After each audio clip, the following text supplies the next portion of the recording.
This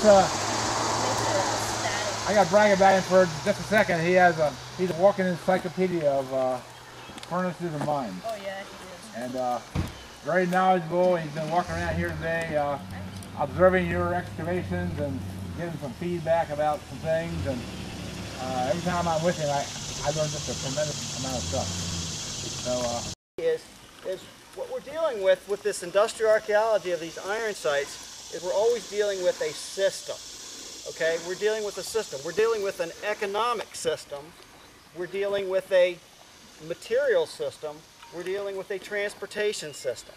Okay, so you can look from modern times and look at our modern highway transportation system and airports and things like that.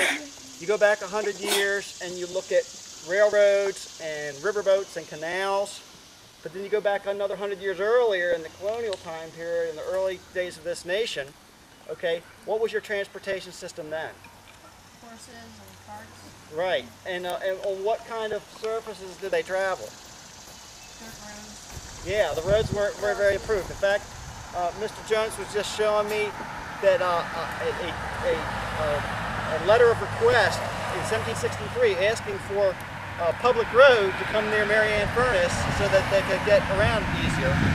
And the letter was from Mr. George Ross, who would have been the iron master, their plantation owner. When I talk about an economic system, these colonial iron furnaces were plantations. Now, not the type of plantation you think of in the South around the Civil War. What kind of plantations did they have in the South? Cotton. Cotton plantation, okay? This is a plantation in the sense of a self-sufficient sort of community that would develop around any kind of iron furnace. And so, because you're so far from the few cities of the day, which would have been, what are the main cities in Pennsylvania back in the 1700s? Philadelphia. Yeah, that's about it, right? And then you had Pitt's Fort out there. There really weren't many cities, so Philadelphia was the main thing. You're so far away from that, and the budding Lancaster, and the tiny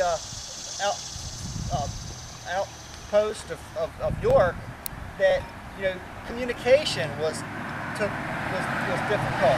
Transportation was difficult. So really, what we consider a dirt road back then, it was not much more than an improved Indian trail. Okay, and remember, even something as simple as a wagon or wagon wheel was not what you would see the settlers going across the plains in the 1860s. It was 100 years earlier, the type of wagon wheels and stuff they had. So there were more wooden parts, less iron parts, and everything was so much more difficult. And so you pretty much had to be self-sufficient. So as the wilderness was pushed back and as settlers came further west of the Susquehanna River, this was all forest. And what does the forest provide for an iron furnace? Wood, hardwood for charcoal, right? Okay. Now, what are the other things you need to make iron that you've learned this week? That some of you are tired of these things. Limestone. It's an important other part of siting an iron furnace. Okay. Now, this picture of this stack is from the 1800s. Furnaces got bigger and better. Okay. But they were much more simpler as you go early 1800s, late 1700s. And here's a good cutaway, and I'll pass this around. As you look at pass that around that cutaway, it shows the part of the furnace, the blast, okay? When you're trying to get a fire going, and if you were to rub sticks together or you're using a match and you just try to get it going, what do you do down there with that fire? You put water on it? What do you do? You blow on it, okay? Well, the blowing that they use in the furnace to make it hot is what's called the blast, okay? And this would have been it's a charcoal furnace. They weren't using anthracite coal or anything. And it would have been cold blast because they just used the temperature of the air. The hot blast didn't come along till later in the 1800s. And so the blast was the blowing, okay? Now, are you going to stand there with have you ever blown too hard on a fire till you almost like pass out? Okay? Well, a person can't blow enough to get a big furnace going like that. So they needed a source of wind, okay? So the important thing about iron furnaces is you needed to be near what? I was going to say they used the bellows. Okay, that's right. That's where you got your blast, was from a bellows. Now, in a small forge where if you've ever seen a blacksmith shop or something like that, you can have a small bellows, and the blacksmith could actually, he could pump it with his foot, or he could have a boy that's paid 25 cents a week to just pump the bellows, or the bellows of the old organs in churches. You know, there was a bellows boy, right? So, but for something larger like iron furnace, you needed some power to make that thing blow. And Water. you need water. You need a water power source. And so this branch of Codorus Creek had enough flow in the 1700s to supply the furnace with what it needed for to run the bellows for the blast, at least during parts of the year. If it was really dry like it is now, unless you had a big mill pond, you probably didn't have enough water to do much. And of course, during flood times, you know, that was a whole other problem. The flood could wipe out all your mill races and water wheels and things like that. But that's an important thing. You're not going to find an iron furnace anywhere before the 1850s or 60s that's not near water for water power. And at some point, they were able to have iron furnaces and use steam engines to do things. But that was later.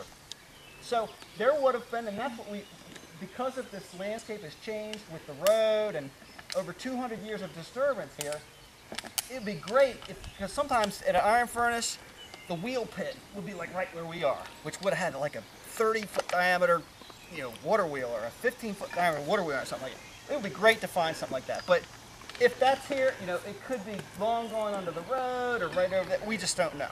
Okay, look at the old aerial photographs and stuff. You can't tell. But there would have had to have been a water wheel where the water would come through a flume, or what's called the head race, and at some point it would go over top the water wheel.